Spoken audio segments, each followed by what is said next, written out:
প্রিয় দেশবাসী, আমি দেশবাসীর কাছে বলতেছি, বর্তমান আমি এখন আছি নয়াপল্টন পার্টি অফিসের সামনে।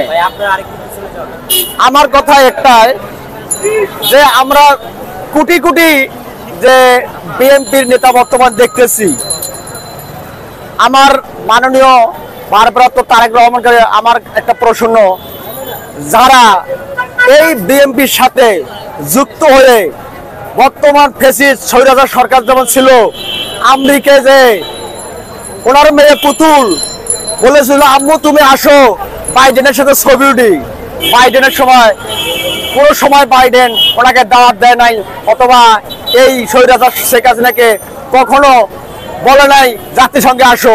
শেখ হাসিনা যে কোনো উপায়ে জাতিসংঘ যায়। ওইখানে যে পুতুল মাকে ডেকে নিয়ে যায়, এই বাংলাদেশের স্বৈরাচার শেখ হাসিনা একটা সেলফির আয়োজন করেন। সেই সেলফির আয়োজন করে বাংলাদেশের মধ্যে পত্রিকা ব্যানার অনেক কিছু দেখে দিল, আমরা বাইডেনে আমার ভালোবাসে, প্রকৃত ভালোবাসে না। তদরূপ আমি আমার নেতা ভারপ্রাপ্ত তারেক রহমানকে বলতে চাই, জেলায় জেলায় থানায় থানায় ওয়ার্ডে ওয়ার্ডে যারা ঢাকার রাজধানী দেখি আকাম কুকাম ফেসিবাদ করতেছে, এরা প্রকৃত বিএনপি না, এরা সেই 17 বছরের স্বৈরাচারের দালাল।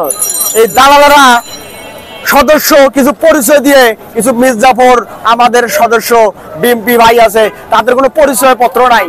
এই যে পার্টি অফিসে আসে, বিভিন্ন নেতার কাছে যায়। আমি নেতার ঘরে, কেন্দ্রীয় নেতার ঘরে আমি একটা আহ্বান করে বলতে চাই, আমি ছোট মানুষ হিসেবে, যারা আপনাদের সাথে সেলফি ওঠে প্রকৃত ভাবেন ওটাই শয়তান, ওটাই চাঁদাবাজি করার জন্যই ওরা সেলফি ওঠে। সেলফি উঠিয়ে আপনাদের দলের ভিতরে একটা গুজব তৈরি করে দেয়, সেই গুজবটা বিএনপি চাঁদাবাজি করতেছে। প্রকৃত যারা নেতা, বিএনপির নেতা, তারা চাঁদাবাজি করে না, এটা আগেও জানে, এখনো জানে। যারা মনে করেন আওয়ামী লীগের এদের কোনো কর্ম থাকে না, এরা তখন পকেট মার, রিস্কের ড্রাইভার, সাধারণ জনগণ, তার মানে বুঝতে পারেন আপনারা সাংবাদিক ভাইরা, এই যে মিথ্যাবাদী সরকার সারা এই 17টা বছর যে গাড়ি, রেল লাইন সব দিক দিয়ে আগুন ধরে দিয়েছে, আর বলছে বিএনপি জামাত, বিএনপি জামাত, বিএনপি জামাত। এই মিথ্যে কথা বলিয়ে তারা দেশ চালাইছে। আজ মিথ্যে কথার বিনিময়ে আল্লাহ কবুল করেছে এই স্বৈরাচার। আমি একটা ইংলিশ না বললেই না, আমি ছোটখাটো ইংলিশ শিখছিলাম, সেই ইংলিশটা মনে পড়লো, হোয়াট ইজ দিস কাঁচামরিচ। সেই ইংলিশটার আমি ব্যাখ্যা এখন খুঁজে পেলাম। শেখ হাসিনা বাংলা না থাকার বয়স দিল্লিতে থাকিস, সেই দিল্লিতে থাকার বয়স, তার হানিমুনের বয়স শেষ, 45 দিন হানিমুনের বয়স শেষ। এখন বলতেছে ইন্ডিয়ার কাছাকাছি বলে শেখ হাসিনা আসছে, এটা গুজব।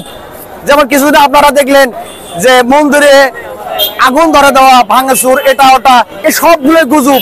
বৈষম্যহীন যারা রাস্তাঘাট যা কিছু করেছিল, অবরোধ, রাস্তায় শুয়ে রানসার, নাচ, বিজিবি, গ্রাম চৌকিদার, সব কিছু আওয়ামী লীগের দালাল।